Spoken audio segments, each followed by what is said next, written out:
Hello, everybody. First, thank you for the organizers and especially Gunnison for having me here. I'm Jussi Kukkonen. I'm with Penguin Computing, and let me fix the projector a little bit here. Oh yeah, sure. Okay. All right. So I will say first a few words about Penguin Computing, who we are and what we do. But before that, question to the audience: how is everyone's energy levels? It's been a long day and a lot of interesting material. So would you say that you are at the 2 proton level or the proton plus neutron level? Whatever it is, just please don't degrade to the dark matter zone just quite yet. Keep it up for a few more minutes. So okay, so Penguin Computing, we are a local company here. We are based in Fremont, California, East Bay. I was just 15 minutes away. The piece of hardware that I have on display here, I will say a little bit more about it in a minute. But it basically took me 15 minutes to bring it from Penguin Computing's lab, where it was running LeanPack and other benchmarks, to here to show it to you. So Penguin Computing started in 1998, about 20 years ago.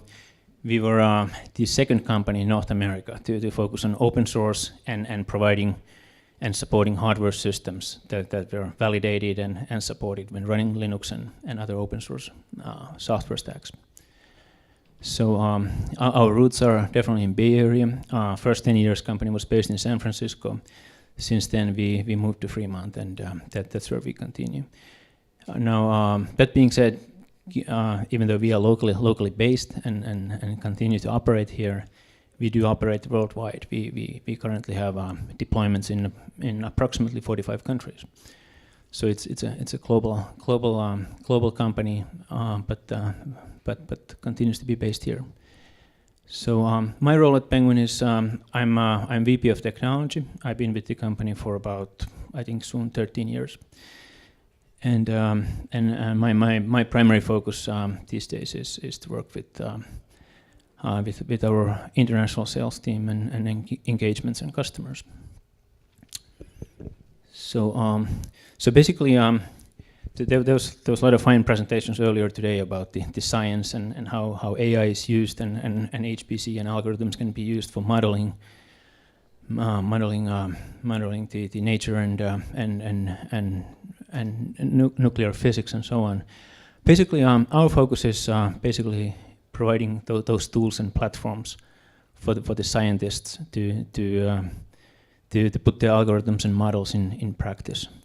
So what that means is we deal in physical goods, tangible goods, IT, large scale, typical IT for IT and systems and integration for data centers, often HPC and AI cluster environments.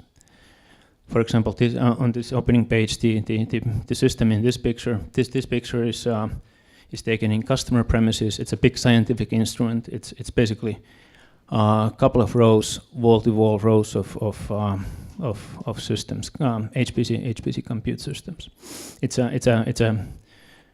a top 500 class supercomputer system that we deployed locally here in one of the national labs.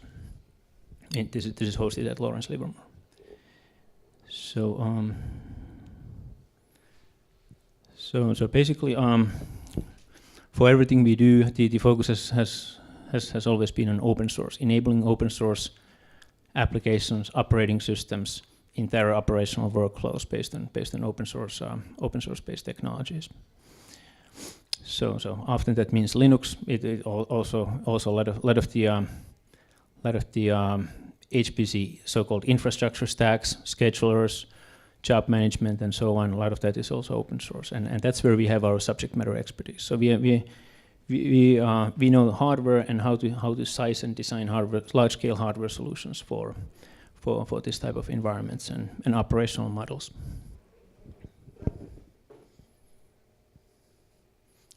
So just I will try to keep this quite brief. In terms of market segments, we service pretty much all known HPC verticals, both commercial and public sector, both in US and worldwide. So this is really a cross section of really we don't I don't think we knowingly exclude anything, and it's a lot of these verticals consume both conventional HPC environments and also more recently large-scale AI solutions and platforms. So there's a couple of more specific reference customers, and I have some more detail on a couple of interesting ones here. So first one here, the big social media company local to Bay Area. I have an interesting large-scale example of a deployment there. I will say a few words about that. There's also multiple other sizable Penguin clusters in U.S. DOE, Department of Energy, National Lab HPC sites, and then number of examples with commercial HPC users.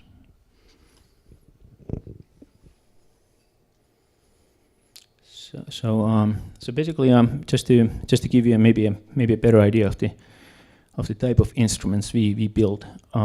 This one here, this is the same system that was also in the opening picture. This is the Lawrence Livermore Quartz supercomputer, which was deployed in second half of 2016. At the time of deployment, this was a top 10 class HPC system. Currently, it's on the spot 49 on the top 500 list of supercomputers. So for those who are not familiar with the top 500 list, top 500 list is basically the ranking of clusters, let's say scientific clusters, and the ranking is really based on floating point processing performance, compute performance. The benchmark that drives the rankings is called LINPACK. It's a linear, well-known linear algebra benchmark. So this system is approximately 2,300 compute nodes, several dozen racks, also 2.8 petaflops floating point performance, and features also high-speed fabrics, low latency fabrics, and storage.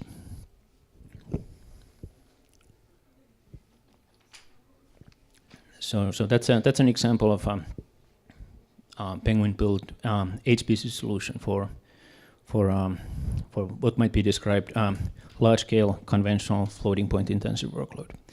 Then more recently, we have also examples of AI clusters in similar size and scale. So there's another list, kind of parallel to the top 500 list of supercomputers, which is called Green 500. And the criteria for the Green 500 list is performance as a function of power. So it basically emphasizes the you could say greenness or the efficiency of how much power does it take to produce that compute performance. So this system is deployed at Facebook. It's specifically optimized and built for AI workloads, artificial intelligence workload, and so it's probably no surprise that this is a large-scale cluster which uses very large, few thousand NVIDIA Tesla accelerators, Tesla P100 or Pascal 100 accelerators, and there's also multiple fabrics and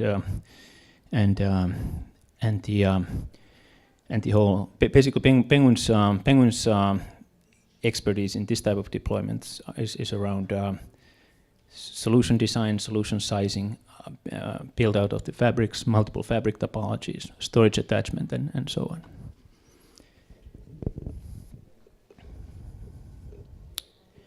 So then I would like to also touch on the topic of OpenPOWER. That's why we are all here today.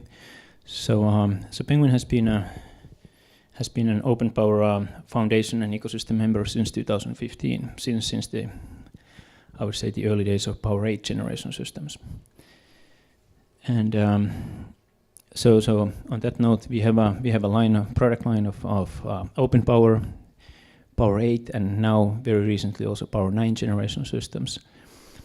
We actually had our first let's say public outing of a Power 9 platform already 9 months ago at the International Supercomputing Show in Germany. So we have so basically I will cover the specific platform in more detail here in a minute, but basically the system integration, HPC and AI solution integration that we deliver, we can do that also on OpenPOWER platforms. We have multiple platform options and a lot of the expertise that's the fabric design, software optimization experience that we have applies also is now also available on P9 Power 9 platforms.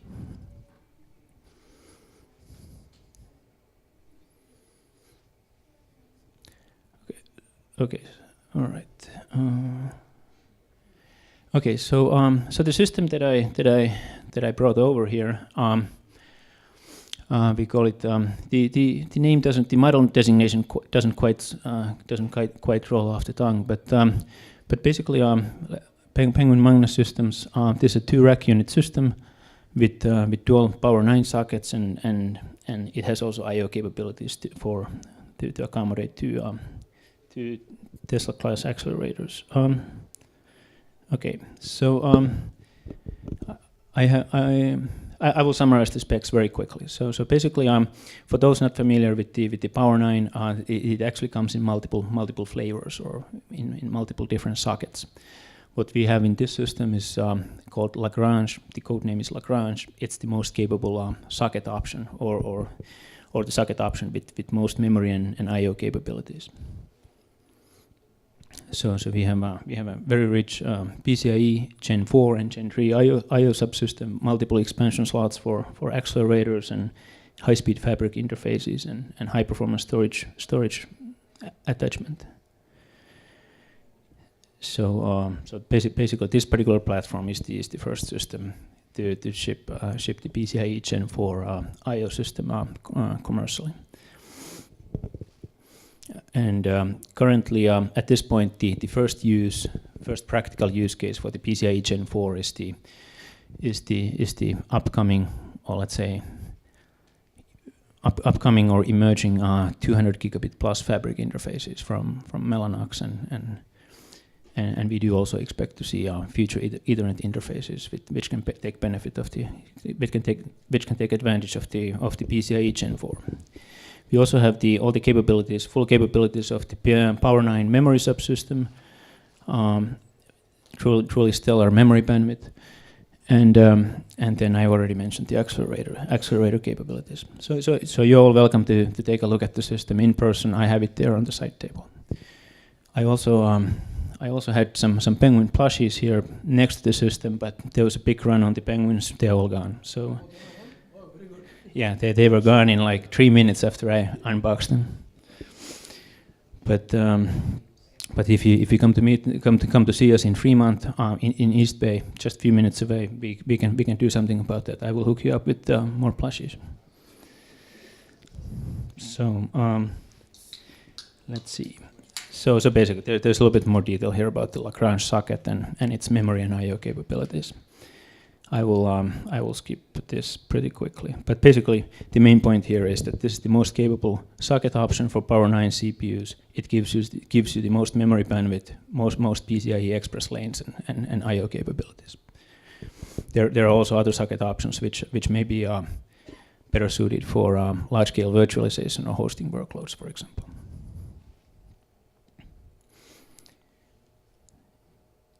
Okay, so then, just to add a little bit of, I'm using this as an example of a type of solution design or system design and integration capability that we bring to the ecosystem. We know open source. A lot of the widely deployed software stacks for storage file systems, storage management, especially large-scale distributed file systems. All of these tend to be open source technologies, and for example, for Power 9 compute clusters, we also work with we can also provide storage subsystems to match the compute capabilities. So as an example, we work closely with a company called ThinkPark. It's a software company based in Germany. they created the BGFS file system, which is quickly becoming the very widely deployed large-scale multi-petabyte class file system for HPC and AI clusters.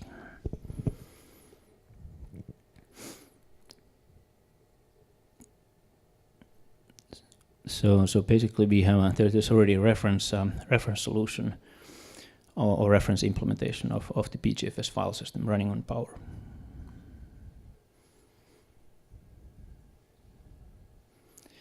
Okay, so basically, I will summarize quickly the Penguin core competencies.